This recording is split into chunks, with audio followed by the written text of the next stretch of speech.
Yan nga ay resulta kapag ang presidente mismo ay palaging high. Everything is record high. Alam mo, napakadali naman siguro na magkaroon ng solusyon eh. Unang-una, yung 25 billion na kinuha niya bilang kickback doon sa 100 billion na kanyang insertions nung nakaripas na taon, ibalik niya sa kaban ng bayan. Yung budget ngayon ni Tambaluslos na 50 billion, yung budget ni Sandro Marcos na 30 billion, ibalik niya sa kaban ng bayan at ibigay bilang ayuda sa taong bayan. Yung 500 billion na insertions ng Kongreso na hinahawakan nila at i-release lamang kapag pumirma ang mga kongresista sa impeachment laban kay VP Sara, gamitin nila para ayuda sa taong bayan. So marami tayong pera na po pwedeng gamitin para talagang maibsan ang kahirapan ng taong bayan, pero ginagamit ngayon para sirain ang kalaban ng Marcos administration sa politika. Napakalaking halaga yung 500 billion na hindi nila rinirelease sa mga kongresista at i-release lamang doon sa mga pipirma sa impeachment. Kung yung 500 billion na yan ay gagamitin natin nga para mag-subsidize for instance ng presyo ng langis, no, at ng gasolina at diesel. Ito nga ang pag-uusapan natin tungkol sa ginagawang hakbang programa ng gobyerno patungkol nga dito sa epekto ng krisis sa gitnang silangan at ito nga patuloy na oil price hike. Attorney, happy ho ba kayo sa nangyayaring mga programa tulad na lamang nitong last time sinuspende ng Pangulo itong pagtataas nga ng pasahe? Tapos may mga cash assistance na pinamimigay, pinamumudmod ang Pangulo para doon sa mga tsuper o sa mga apektado nga nitong oil price increase. At mayroon ding libreng sakay para sa mga kababayan natin na para at least maibsan naman yung epekto nga ng taas ng crudo o ng langis, no? Presyo ng langis at nagpapatuloy po, naghahanap ang ating pamahalaan ng magiging source po natin ng langis, supply po ng langis, attorney. Ano ho ba ang inyong assessment po hinggil nga po dito sa ginagawa ng ating gobyerno ngayon? Hindi po yan magre-result sa pagpagaang ng pasani ng ating mga kababayan ngayon, no? Dahil ang katotohanan po, bagamat ang buong mundo ay nasalanta nitong putukan sa gitnang silangan, ang Pilipinas ang mayroong pinakamabilis tumaas na presyo ng gasolina at diesel, no? At ang dahilan dito ay unang-una, bagamat hindi naman nagbabago ang ad valorem taxes at excise taxes na pinapataw ng gobyerno, no? Ang nagbabago ay yung napakalaking kita na napupunta ngayon sa mga producers o yung mga nagbebenta ng gasolina at diesel, no? Ganito yan eh, no? Sa ngayon, ang pricing talaga ng ating gasolina at diesel, mga 25% napupunta sa buwis. Pero binibigyan natin ng 15% more or less ang mga nagbebenta ng gasolina at diesel. At yung iba ay sa iba't ibang gastos na yung mga logistics cost, no? Na diyan papasok yung mas mataas na insurance at saka mas mataas na freight, no? Pero ang katotohanan niyan, habang tumataas ang presyo ng gasolina at diesel, tumataas din ang presyo na nakukubra ng mga oil companies. Simple mathematics yan eh. Kung 25%, sabihin na lang natin 25% ang nakukuha nilang tubo, no? Kasi mas mahirap kung 15%, no? So kung ang presyo ay 100 pesos, ang makukuha nilang tubo ay 25. Pero kung ang presyo ay tumaas to 1,000, ang nakukuha nilang tubo ay nagiging 250. Now, ang gobyerno ay nagpasa na ng panukalang batas ang ating Kongreso na nagbibigay kapangyarihan sa Pangulo na babaan yung tinatawag nating excise taxes para sa gasolina at diesel, no, para yung 25% natin ay ibababa, pero mas malaki pa rin ang kita ng gobyerno kasi nga mas mataas yung presyo ng gasolina. Pero pagdating doon sa kita ng mga oil companies, hindi nagbabago. Magiging 25% pa rin. So yung 25% nung ang presyo ay 100 ay 25. Pero kung ang presyo ay magiging 1,000 ay 250. So kahit anong gawin mo na ayuda, ang katotohanan niyan, ang pinakakinakailangan ng taong bayan ngayon para maibsan ang epekto ng putukan sa gitnang silangan ay para magamit ng gobyerno, gamitin ng gobyerno yung inherent police power niya para limitahan naman ang kita ng mga nagbebenta ng gasolina at ang diesel. Kung dati-rate 15% ang binibigay natin sa kanila na mababa ang presyo, dapat siguro ngayong mataas ang presyo, kung nagdoble ang presyo ng gasolina at dati ay 15% ang kita nila, dapat ang gobyerno ngayon siguraduhin na ang kita nila ngayong doble na ang presyo ng gasolina at diesel ay 7.5% lamang. Pero hindi yan ang nangyayari. No? Ang nababawasan ay yung kubra ng gobyerno bilang taxes na dapat lang naman dahil yan talaga ay makakatulong no, para mapababa ang presyo ng gasolina at diesel. Pero habang hindi natin pinupuntirya ang patuloy na pagtaas ng kita ng mga nagbebenta ng gasolina at diesel, hindi pa rin natin mabibigyan ng ginhawa ang ating mga mamimili. Opo. Pero sa tingin po ninyo, Attorney, yung ating gobyerno dito sa pagbibigay nga dito sa kahilingan nga ng Pangulong Bongbong Marcos Jr. na isuspindi nga muna itong excise tax. Ito'y parang lamang short term solution para at least man lang maibsan sa ngayon habang naghahanap pa daw sila ng iba pang mga sources para sa dagdag supply natin ng langis. Tama yan, no? Pero at the same time, kumita na naman ng gobyerno. Kasi nung biglang nagdoble ang presyo ng gasolina at ng diesel, nadoble rin ang koleksyon ng gobyerno by way of taxes. So ibig sabihin, tumaas na rin ang koleksyon ng gobyerno at kung panandali ang isususpindi yan, well, yan ay babawi lang ang mga mamimili. No? Dahil nadoble rin ang kita ng gobyerno no? Nung nagdoble ang presyo ng ating gasolina.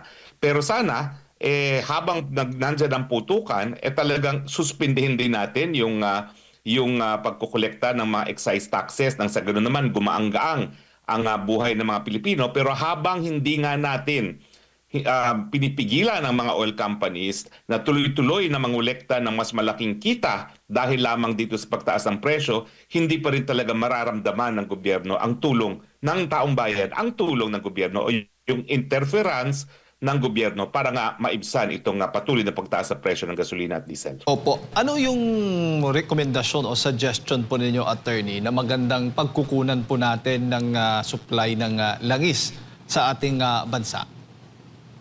Well, nung ako po ay spokesperson, sinimulan ko na po yan. Nung unang sumipa ang presyo ng gasolina dahil unang nagputukan nung panahon ni Tatay Digong, sinimulan na namin ng proseso para nga mag-angkat sa mga non-traditional sources kagaya ng Russia. Pero hindi yan pinagpatuloy ng Marcos administration at ang dahilan daw ay natatakot sila doon sa sanctions na inimpose ng Amerika laban sa mga bumibili ng Russian oil. No? Pero nung panahon talaga ni Tatay Digong, wala siyang pakialam dyan. Basta ang importante kapag nagkaroon ng kakulangan sa supply, meron tayong makukunan. At ngayon pa lamang nagsisimula ang Marcos administration na nakikipag-usap sa Russia para mag-angkat. No? Samantalang, alam naman natin na nasimula na yung proseso na yan panahon pa ni Tatay Digong. No? So, too late, the hero, dahil hindi ko alam ngayon kung kaya pa tayong bigyan ng Russia ngayon ng langis, no? Dahil alam naman natin na habang nagpuputukan sa gitnang silangan, halos lahat ng mga bansa sa daigdig ay tumatakbo ngayon sa Russia para sa supply ng langis. Kahapon, sa kanyang vlog, Attorney, ni Pangulong Bongbong Marcos Jr., nabanggit po niya yung India. Nakikipag-usap na itong ating pamahalaan kasi pinag-usapan natin itong supply nga ng ating langis. Maging yung China, Japan at Thailand, Brunei at South Korea. Ilan lamang po ito sa mga nabanggit po niya mga bansa na possible na magiging partner po natin kung saan po pwede tayong makisuyo at tayo supplyan naman. No? Tulungan tayo sa supply ng ating langis. Well, bukod doon sa Thailand, halos lahat ng bansang binanggit mo ay hindi naman talaga nag-export ng langis. No? Ang India, nagpa-process yan ng langis at karamihan ng pinaprocess ng langis ng India ay galing nga sa Russia no? At yung mga bansa na mayroong sanctions. No? So ang katotohanan niyan, pwede tayong humingi sa lahat ng mga lugar na yan pero lahat ng mundo ngayon ay sisiguraduhin muna na meron silang sapat na langis. No? Kaya nga hindi ko alam kung tama yung nabasa kong balita, ang China ngayon ayaw na magbenta, ayaw na mag-export ng refined petroleum products samantalang mahigit kumulang 30% ng ating mga refined gasoline products ay nanggagaling sa China. Siyempre, hindi mo rin maaalis sa China na bakit namin kayo tutulungan. Yung presidente nyo, palagi kaming inaaway. No? Yan ang aking sinasabi, kinakailangan tayo maging kaibigan ng lahat at hindi kalaban ng kahit sino man nang sa panahon ng abirya at meron tayong mga pangangailangan, hindi tayo tatalikuran ng ating mga karatig bansa. Opo, nabanggit din ng Pangulo, Attorney, na nakikipagkaibigan tayo sa China para sa problemang ito. Kung ikaw ang China, ano naman ang sasabihin mo? Palibhasa may kailangan tayo, nakikipagkaibigan ngayon ang administrasyon ni Marcos Jr., no? Hindi ganyan ang tunay na pagkakaibigan at hindi ganyan ang tunay na anyo ng mga Pilipino. Dahil tapat tayo sa ating pagkakaibigan, pero itong si Marcos administration, tapat lang sila na maging sunod-sunuran sa mga Amerika. So ang tanong ko ngayon kay Marcos Jr., nasaan ngayon ang mga Amerikano? Ngayon kailangan natin ng langis at gasolina. Sila ba magbibigay ng gasolina? Dahil sila naman ang nagsimula nitong gera dito sa gitnang silangan, dahilan kung bakit nagkakakulangan ngayon ng supply. Bukod po dito sa nakikita po nating epekto ng crisis dyan sa Middle East, Attorney, dito sa oil price at sa iba pang mga bilihin, isinabi din ng isang senador, hindi ako nagkakamali, si Senator Sherwin Gatchalian, na ito daw sipa din ng yung palitan ng piso kontra dolyar natin, Attorney, ay possible na mas lulubo pa ang utang ng Pilipinas. Ano ho ba ang inyong nakikita po dito? Hindi lang yan possibility, mangyayari yan. Kasi alam mo, sa ngayon, ang dolyares ang ginagamit pambili ng langis at iba pang petroleum products, no? Habang tumataas ang presyo ng langis, syempre tumataas ang demand sa dolyares. At habang tumataas ang demand for dollars, nawawalan ng balor ang piso, no? So, hindi lang po yung possibility. Mangyayari na nga po yan at yan ay isa sa dahilan kung bakit ang piso ngayon ay 60 pesos na, no? Pero syempre, sumipa lang ng 60 dahil nga dito sa putukan, pero bago pa magputukan ay nasa range na yan ng 59, no? At yan ay dahil nga sa problema na hinaharap ng Marcos administration. Ang mga problema ay unang-una ay utang ng utang ng bansa kasi nga po yung pera ng bayan kinukurakot. Kinukurakot ang pondo ng DPWH, kinukurakot ang iba't ibang mga ayuda na dapat pinakikinabangan ng taong bayan. At dahil kinukurakot yan, nagkukulang talaga ang gobyerno at saan tayo kukuha ng pangtustos kung di iuutang. At isa na naman dahilan yan kung bakit tayo ay nagkakaroon ng debt burden, no? Yung debt problem. So sa akin, hindi mo mahihiwalay yung kakulangan, kapalpakan ng Marcos administration kasama na yung problema niya sa korupsyon doon sa katotohanan na bagamat napakalaki na epekto ng pagtaas ng putukan sa gitnang silangan, ang kadahilanan kung bakit ang gasolina ngayon sa Pilipinas ay pinakamataas sa buong Asia ay dahil na rin sa mga naging kasalanan at kapalpakan ng Marcos administration bago pa nagsimula ang putukan sa gitnang silangan. Marcos Jr., ikaw pa rin ang tunay na problema ng bayan dahil kung ikaw'y ginawa mo ang trabaho mo sa taong bayan, dapat yan. Hindi ikaw ang nagsimula ng korupsyon, dapat yan pinatupad mo ang mga batas natin laban sa korupsyon, pero hindi. Ikaw pa ang nakinabang sa korupsyon. Bago ko ipasok kay partner Admar, so ibig sabihin, Attorney, hindi po ito normal? Nako, hindi po talaga normal. Talagang wala siya sa tamang pag-iisip nang sinasabi niya na everything is normal. Ang buong mundo, alam natin, it is an abnormal times. So yung pagsabi niya na everything is normal, yan ay palatandaan na abnormal ang presidente natin. Attorney, magandang umaga, si Admar po ito. Balikan ko lang yung issue po doon sa langis, yung pagkakaibigan po natin sa ibang mga bansa. Dito po papasok ngayon yung usapin na dapat pairalin po ng ating gobyerno yung lehitimong independent foreign policy, Attorney. Well, dapat sana, no? Kasi yun naman pala, o lalong ang China na pilit niyang kinakalaban ay nagsusupply sa atin ng mahigit kubulang 30% ng lahat ng supply natin ng finished petroleum products.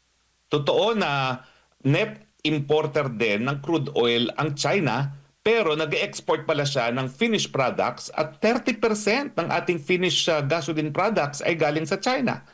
So ngayong nagkakaipitan sa supply dahil sinasarado ang Strait of Hormuz, masisisi ba natin ang China kung tayo ang magiging last priority ng kanyang pagbebentahan ng gasolina na kinakailangan natin? Samantalang napakasasakit ng mga sinasabi, hindi lamang ng mga Secretary of Defense, Secretary of Interior and Local Government, ni Tariela, kung hindi si Marcos Jr. na mismo ang naging taksil sa pagkakaibigan sa panig ng China at ng Pilipinas. Sinasabi ko na siya'y taksil sa pagkakaibigan na yan dahil ang ama naman niya ang nagsimula ng relasyon sa panig ng People's Republic of China at ng Pilipinas. At hindi ko maintindihan kung bakit itong anak pa na nagsimula ng relasyon na yan ang siyang naging sunod-suduran sa Amerika na sa ngayon ay ang sanhi kung bakit napapaluhod ang lahat ng ekonomiya ng daigdig dahil hindi natin malaman kung anong rason talaga nitong mga Amerikano para bombahin ang Iran. No? Sinasabi nila yung threat of nuclear proliferation. Samantalang ang mga Iranians naman ay palaging nabibisita ng IAEA. Yan yung UN agency na nagsusupervise at nagsisiguro na walang lumalabag dun sa Nuclear Non-Proliferation Treaty. No?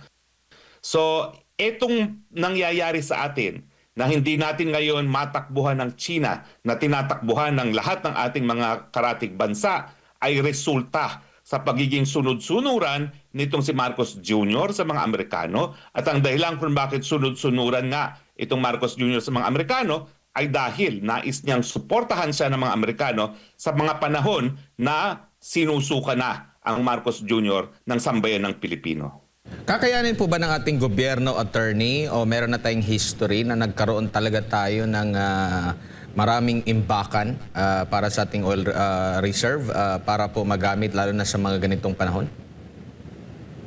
Wala po tayong imbakan. Wala po.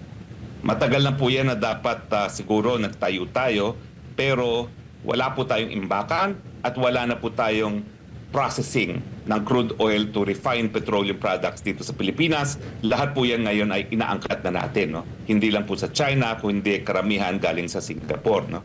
So hindi po tayo talaga po pwedeng mag-imbak dahil matagal po ang pagpapagawa ng mga fuel depot. Ang talagang dapat natin gawin ngayon ay yun na nga po. No? Isatama natin ang relasyon natin sa mga bansa na po pwedeng magbigay sa atin ng supply gaya ng China.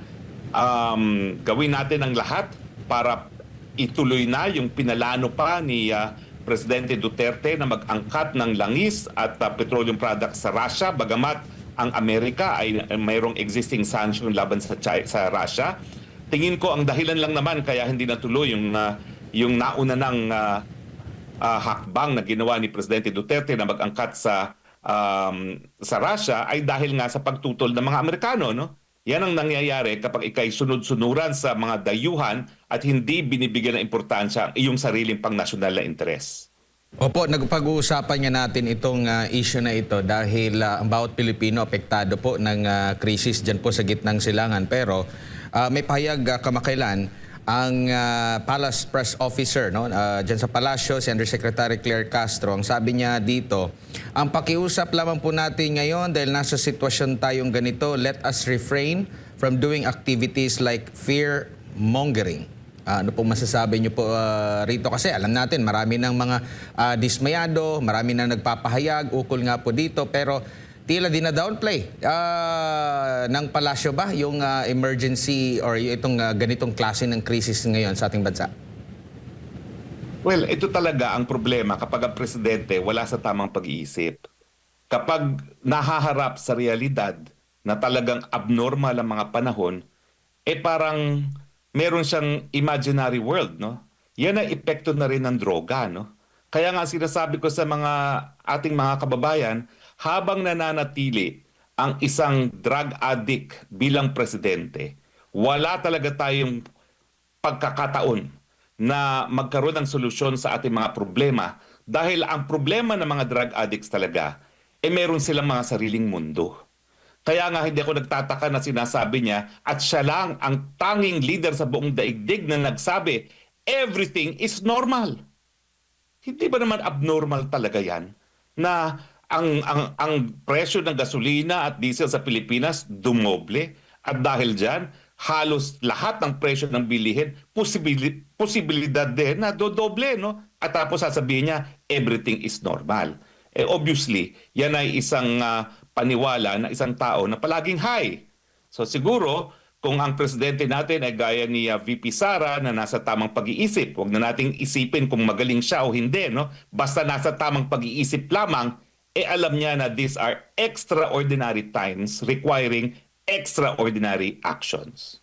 Napag-uusapan yung sinasabi niyo po, Attorney, na high.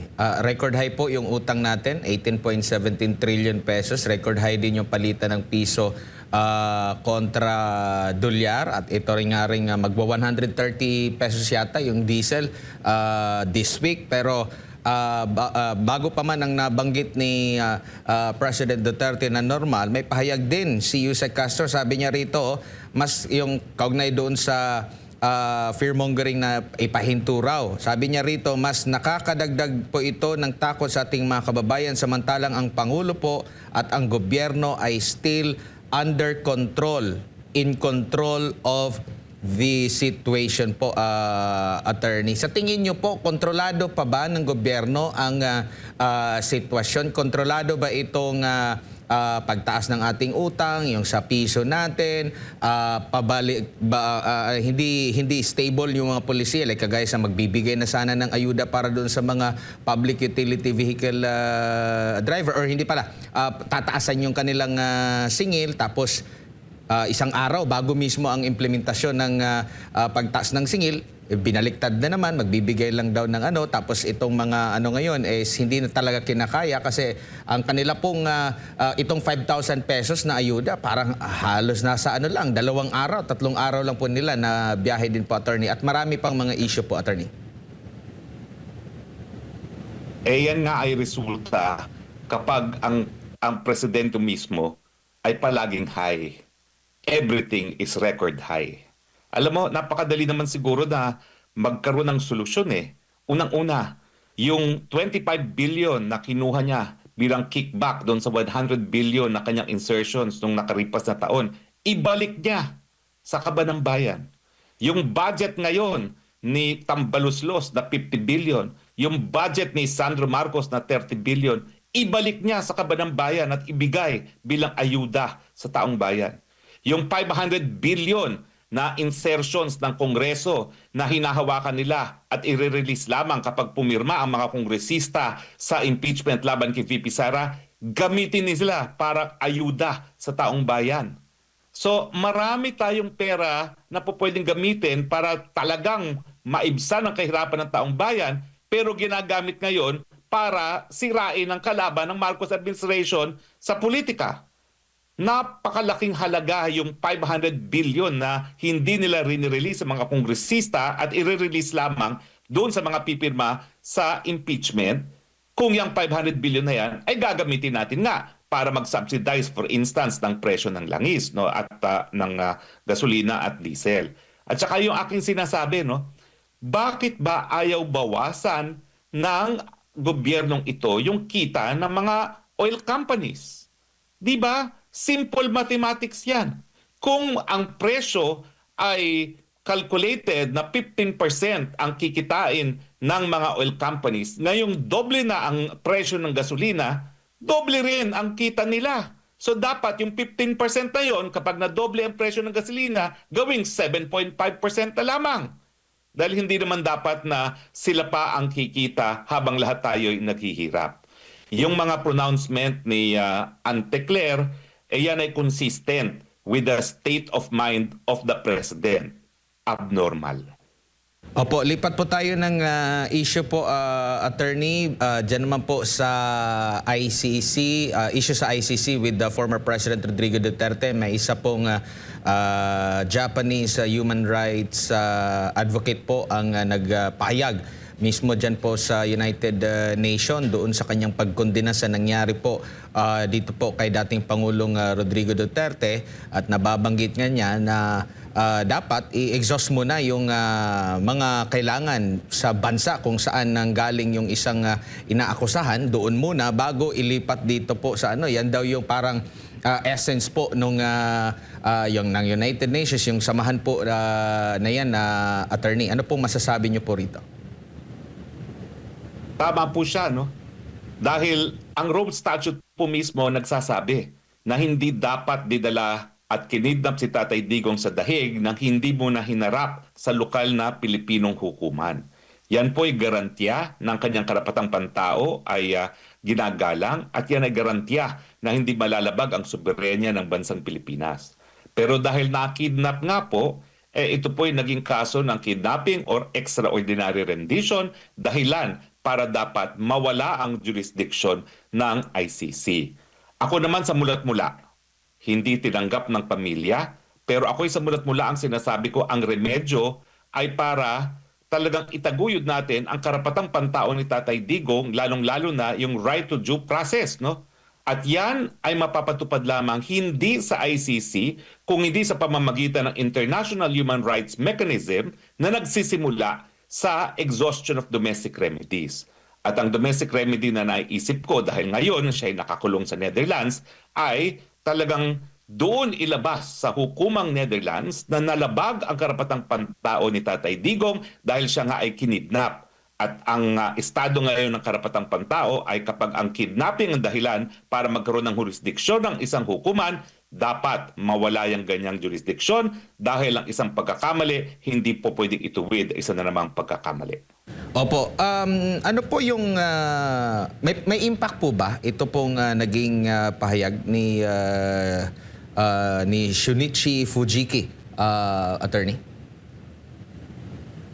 Well, at least merong isang nagsalita na. At sana marami pa magsasalita. Pero nakakalungkot, siyempre, ang dapat nagsalita dyan ay yung bansa ng initatay Digong, ang Pilipinas. No? Pero isang dayuhan pa ang nagsalita dyan at itong nagsalita ay isang non-governmental organization. Ang Human Rights Council kasi, mga estado ang mga kasapi dyan at kahit anong desisyon ng Human Rights Council ay pagbubutuhan ng mga bansa. Bagamat nakapagsasalita ang mga NGO gaya ng itong pinanggalingan ng ating kaibigan na Hapon. No? So, unfortunately, itong Human Rights Council ay hindi sa isa sa pinaka-epektibong human rights mechanism. Sa tingin ko, ang pinaka-epektibong human rights mechanism now para mapalaya si Tatay Digong ay yung European Court of Human Rights kung saan nakakulong si Tatay Digong. At yan nga po ay hindi po pwedeng umabot sa European Court of Human Rights nang hindi mo na dumadaan sa lokal na hukuman ng Netherlands dahil sa exhaustion of domestic remedies. Lipat po ako ng iba pang issue, attorney, dito po sa impeachment naman laban kay Vice President Sara Duterte. Ano pong masasabi nyo dun sa pagbanggit po ng House Committee on Justice Chair, Congresswoman Luistro, na magsasagawa sila ng mini trial? Pwede po ba itong ganito, attorney? Hindi po ba ang Senado ang mismong magkakaroon talaga ng trial ukol po dito sa impeachment? Ang nakasaad po sa ating saligang batas at doon sa desisyon na ng Korte Suprema doon sa kaso ng Duterte versus House of Representatives ay dapat suportado ng ebidensya ang mga paratang. At hindi po pwede na pagbutuhan ang isang impeachment complaint kung siya ay sufficient informant substance nang hindi nakikita ang ebidensya. Wala namang binabanggit na trial doon. Ang tingin ko, ang gusto talaga mangyari ng House Committee na yan ay para magkaroon ng isang kangaroo court kung saan ang mga taong nagsisinungaling ang siyang magbibigay ng mga maling testimonya laban kay BP Sara nang sa ganon masira si BP Sara sa mata ng taong bayan. Pero tingin ko, by now, alam na ng taong bayan na walang mabuting lalabas dyan sa House of Congressman na yan. No? At ang talagang pakay lang nila ay sirain hindi lang mga Duterte, kung hindi pati ang mga aliado ni Duterte, dahil pati naman ako, no, dinadawit diyang star witness ko no, laban kay BP Sara na isang nakakulong ngayon dahil sa heinous crime na 2 counts of kidnapping for ransom. Opo, kasi ang posibleng mangyari dito, magkakaroon ng pagsubpina ng mga dokumento. Parang ang sabi nga ng panig po ng Pangalawang Pangulo, mangyayari po dyan ay ang fishing expedition pa nga. Kinwestiyon din nila dahil sinasabi po ng Kamara na itong mini trial daw ay para bigyan daw ng pagkakataon yung both party, magkabilang panig, complainant at yung mga respondent na mag-present ng kanilang mga witnesses, mag-present ng kanilang mga ebidensya. Kumbaga parang magkakaroon ng trial, pero sabi ng kampo ng Pangulo, hindi sila makakapag-cross-examine doon sa mga witnesses. Unlike talaga kung dito na aakyat na sa Senado po, Attorney. Alam mo, yan din ang dahilan kaya ako umalis na ng Pilipinas nung ako'y iniimbestigahan ng WAD Committee. Kasi yung mga supina-supina nila, kunwari lang yan na nais nilang malaman ng katotohanan. Ang totoong dahilan kung bakit sila nagsusupina, wala silang ebidensya at sila ay nag-engage in a fishing expedition. Kaya nga ako, hindi ako sumunod doon sa mga hinihingi nila mga dokumento dahil kung talagang meron akong pagkakasala, dapat linabas na nila. Bakit ako pang bibigay ng ebidensya sa kanila para magamit nila laban sa akin? So ganyan-ganyan din ang gagawin nila kay VP Sara dahil parehong-pareho pa rin naman ang mga personalidad na gumagana ngayon sa impeachment complaint ni Inday Sara. Yan pa rin ang mga tao nung nakalipas na Kongreso na nasa WAD Committee at yan pa rin yung nandoon sa Committee on Good Governance, di ba? So ang katotohanan niyan, bagamat sila ay nagbutuhan na sufficient informant substance, wala silang ebidensya kaya kinakailangan nilang magsupina. Pero sa tingin ko, malinaw na ngayon ang desisyon ng Korte Suprema sa kaso ng Duterte versus sa House of Representatives at kung hindi ba naman natuto pa itong Kamara neto, talagang, ewan ko ba, kubuhan na sila ng, ewan ko ba talaga kung hindi pa nila nabase ito sa desisyon ng Korte Suprema, no? Hindi po pwedeng magsulong o magtuloy sa Senado ang isang impeachment na complaint na walang ebidensya to begin with, na hindi nakikita ng mga congressman ang ebidensya bilang dahilan sa kanilang pagboto pagdating sa sufficiency in form and substance. Walang ebidensya, fishing expedition, at saka syempre, trial by publicity ang gagawin nila laban kay VP Sara.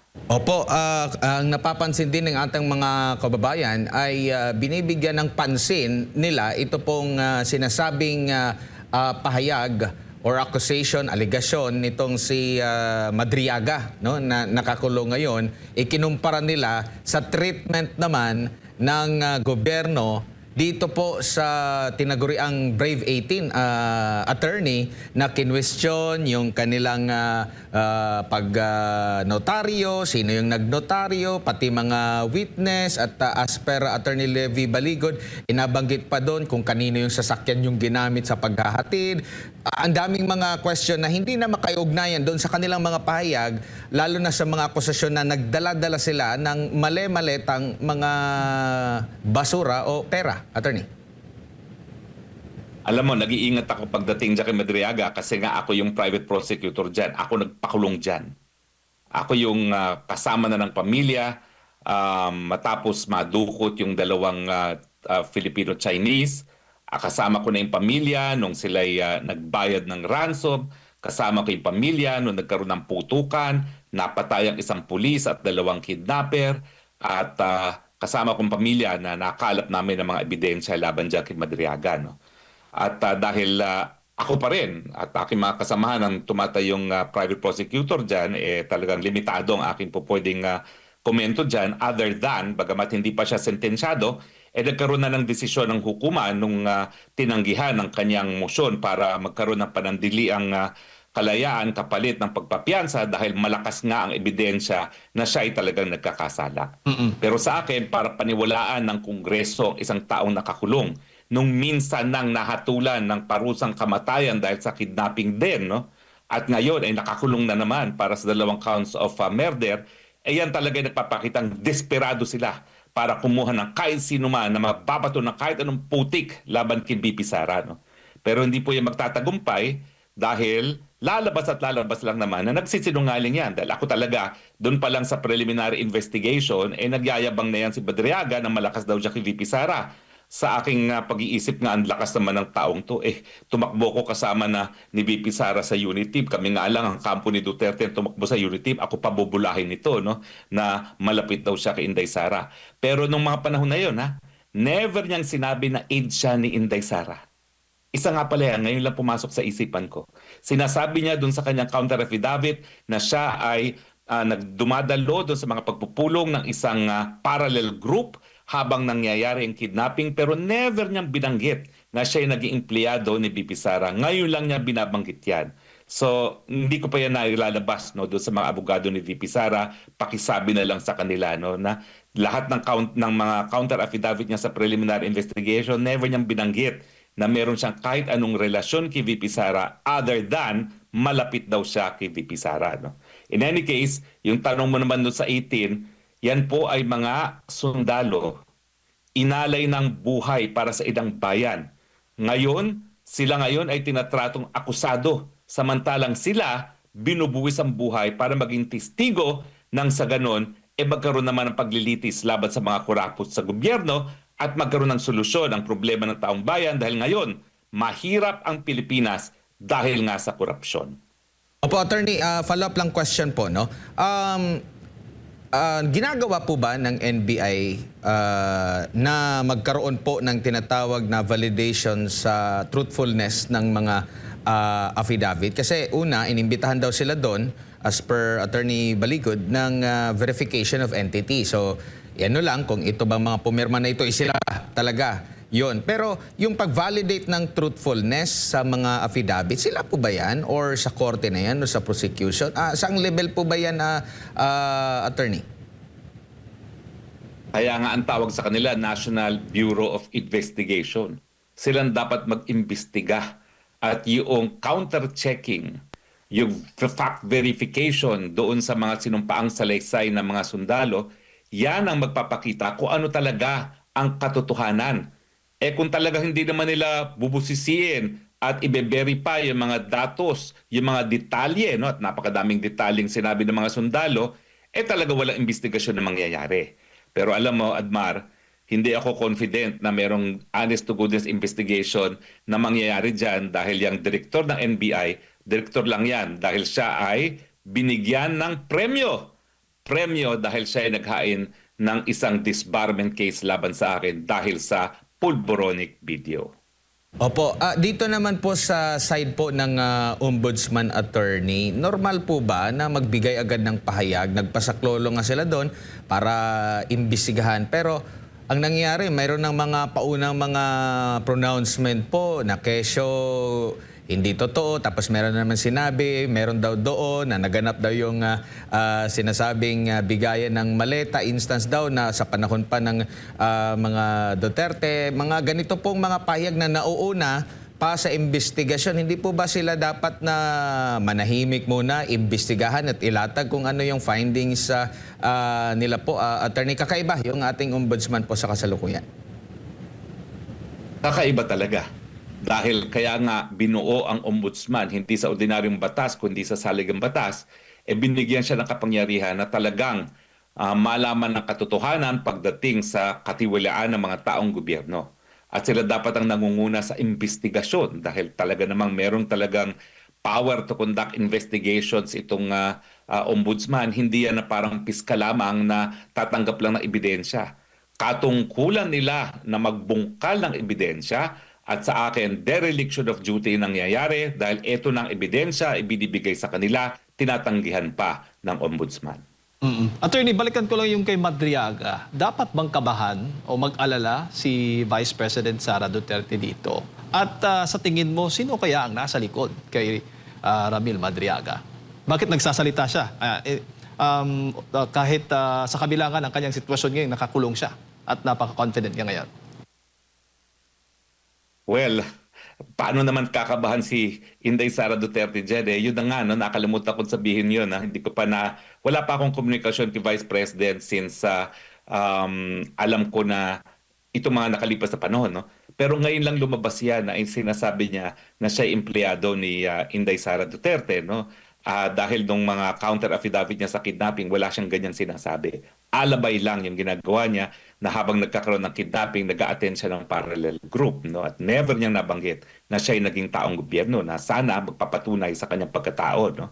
So I don't think she has anything to worry about dahil yung mga aligasyon din ni Madriaga ay mapapatunayang mali, no? Gaya nung nagbigay daw ng pera doon sa kay Mrs. Kilala sa isang kotse na dinadrive ni Mrs. Kilala na it turns out hindi naman pala nagdadrive si Mrs. Kilala at walang driver's license, no? At saka hindi mapapatunayan yan na nagkaroon ng kahit anong komunikasyon si BP Sara dyan kay Madriaga dahil ako kahit papano alam ko kung paano mag-operate si Inday Sara, no? Hindi talaga siya nakikipag-ugnayan sa mga taong hindi niya talaga kakilala, no? Now, sinong nasa likod niyan? Walang iba kundi administrasyon lamang. Hindi ko alam kung sino sa administrasyon, pero nagsimula yan doon sa isang vlogger na napabaliktad ng gobyerno, no? Isang dating pro-Duterte vlogger na naging anti-Duterte vlogger at siya yung talagang tumutok kay Ramil Madriaga. Sila yung unang nakipag-ugnayan sa kanila at sa tingin ko ay nakipag-ugnayan itong vlogger nito sa mga taong gobyerno, no? Mga taong malapit sa administrasyon na naghahanap ng putik laban kay Inday Sara Duterte to the point na hindi lang sila naghanap ng putik, gumawa na sila ng sariling putik nila para batuhin si BP Sara. At doon nga sa sinasabing mini trial na gaganapin dyan sa Kamara, sinabi po ni House Committee and Justice Chairperson Jervy Luistro na batay sa kanilang rules rules ng impeachment proceedings, ang respondent mismo ang dapat magpresenta ng kanyang ebidensya at magharap ng mga testigo. So hindi po pwede po ang lawyer, attorney? Hindi ko alam kung anong rules ang pinag-uusapan niya. Baka naman gaya ng presidente, mayroon ng guni-guni rin tong si Luistro, no?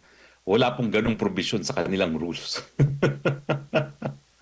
Natatawa na lang po ako dahil ito rin yung babae na nagbabato ng putik sa akin ng Huwad Committee, no? Nag-i-issue ng supina para sa mga dokumento, samantalang ang hearing ay tungkol sa Pogo. Kung ako'y mayroong kasalanan, dapat linabas nila dyan sa komite at hindi sila nag-resort to fishing expedition laban sa akin na ginagawa nila ngayon kay BP Sara. Parehong estilo, style bulok. Po. At last hearing po nila patungkol pa rin dito sa impeachment complaints laban kay Vice President Sara Duterte. Kinwestiyon ni Congressman Marcoleta, ni Paulo Henry Marcoleta, yung proseso dahil idineklarang sufficiency in grounds. Kasi nga, pagkakaalam natin, sufficiency in form and substance, pero may sufficiency in grounds. At sabi naman ng mga kongresista, bahagi po ng kanilang rules. Ano po masasabi po ninyo? Again, wala rin akong alam kung ano yung sufficiency in grounds na yan. Dalawa lang po pagbubutuhan, no? Sufficiency in form, sufficiency in substance, no? At ang sabi nga po alam mo, babasahin na lang na yung decision ng Korte Suprema dun sa Duterte versus House of Representatives. Hindi dapat pagbutuhan ang kahit anong impeachment complaint na hindi nakikita ng mga kongresista ang ebidensya sa likod ng mga paratang. Pero kung babasahin mo yung mga complaints mismo, wala namang kahit anong ebidensya nakakabit, no? At most, meron mga newspaper clippings at lahat naman ng binabanggit doon ay mga konklusyon, no? Hindi po yung ebidensya na sinasabi ng saligang batas. At bilang isang abogado din po, attorney, sa tingin po ninyo, mabubusisi kaya itong bank accounts ng Vice Presidente? May remedyo ho ba ang Vice Presidente para hindi po ito matuloy yung kanilang binabalak na busisiin yung kanyang bank accounts? Sa tingin ko po, walang ganyang kapangyarihan ng Kongreso. Tanging hukuman lang po ang may ganyang kapangyarihan or ang ombudsman or ang impeachment court. Pero ang Kamara, walang ganyang kapangyarihan. At sa tingin po ninyo, attorney, itong possible ho ba na si VP Sara Duterte ay hihingi ng tulong mula sa Supreme Court patungkol nga po dito? Kamakailan, alam natin, nag-submit po siya ang kanyang abogado ng answer ad cautelam hinggil nga po dito sa impeachment complaint. Sa tingin mo, doon po yung direksyon nitong legal approach ng Vice Presidente? Yan kasi problema kapag ang mga constitutional processes ay binababoy at ginagawang sandata laban sa kalaban sa politika. Palpak. At sa tingin ko, ang mga pangyayari ngayon sa Kongreso ay patunay na hindi naintindihan talaga ng mga congressman at congresswoman, lalo na ang congressman chairman ng committee na yan, kung ano talaga ang proseso at kung bakit narariyan ang impeachment. Dahilan para dumulog na naman si BP Sara sa kataas-taasang hukuman nang sa ganon mataguyod ang pinakamataas na batas sa ating bayan at yan ang ating saligang batas. At sa ngayon ba, attorney, nakikita ba ninyo na may depektibo doon sa mga impeachment proceedings o itong impeachment complaints na inihain laban kay Vice Presidente? Na po pwedeng questionin din ang Vice Presidente sa tamang panahon. Nandun na nga kasi sa naunang desisyon na ng Korte Suprema eh. Dapat alam ng mga congressman kung ano yung ebidensya. And yet, nagbumoto sila ng sufficient informant substance na wala namang kahit anong ebidensya na nakakabit doon sa mga complaints mismo. So saan nila kukunin ngayon ang ebidensya? Yung sinasabi nilang mini trial, wala pong ganyan. Ang pagkatapos po ng sufficiency of form and substance, magkakaroon na dapat ng pagbusisi nga ng ebidensya lamang, pero hindi po yan mini trial na kinakailangan sila magsupina. Yung ganyang supina po pwedeng makwash po yan. Dahil hindi po yan proper for supina given yung ating batas on bank secrecy law at saka yung batas natin on anti-money laundering. No? Kung talagang may suspetsya sila na mayroong anti-money laundering na nangyayari, dapat dumulog muna sila sa Court of Appeals bago sila makapagbukas ng mga bank accounts. Pero I am sure, bihasa naman sa litigation ng mga abogado ni Inday Sara Duterte, they know what to do. Pero sigurado po ako na hindi pipikit ang mga mata ng ating mga mahistrado kapag nalalabag na naman ang ating saligang batas at sa tingin ko, linalabag na naman ng House of Congressmen ang ating saligang batas. Given the current situation ngayon, attorney, nagdeklara na ang Vice Presidente. Sa tingin po ninyo, uusad po itong impeachment proceedings mula dyan sa Kamara? Kasi yung itong NUP, itong partidong pangalawa sa pinakamalaking partido din po dyan sa Kamara, ay nagdeklara na hindi susuporta dahil kung wala pong sapat na ebidensya laban po kay Vice President Sara Duterte.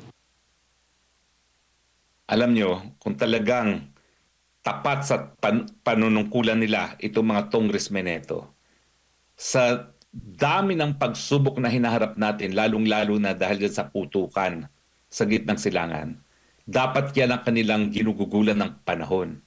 Pero dahil ang talagang gusto mangyari ng administrasyon na ito, na sunod-sunuran sa presidente, ang Kongreso, no, na talagang dapat sirain ang pinakamalaking balakid sa kanilang gustong Marcos forever, sigurado po ako, lulusot ito sa mababang kapulungan dahil yan ang gusto ng Marcos Jr. mismo. Pero in the end, magsisisi sila. Dahil habang dinidikdik nila si BP Sara, hindi ba sila nakakapansin, lalo naman lumalakas ang mga Duterte. Sa katunayan, nung kinulong nila si Tatay Digong, akala nila yan ang katapusan ng mga Duterte. Tignan nyo po, lalo pang lumakas sa survey ngayon si Inday Sara Duterte at kapag sila magpapatuloy na talagang itaguyod muna ang politika over yung pangangailangan ng taong bayan sa gitna ng isang gera, talagang they are signing their own death warrants. Sa katunayan nga, attorney, ngayon, marami naghahamon ng debate kay Vice President Sara Duterte at kabilang na nga po dito si Yuse Claire Castro. Sa tingin po ninyo, dapat bang magkipagdebate ang Vice Presidente kay Yuse Castro? Huwag po dapat bumaba sa level ni Yuse Castro si BP Sara.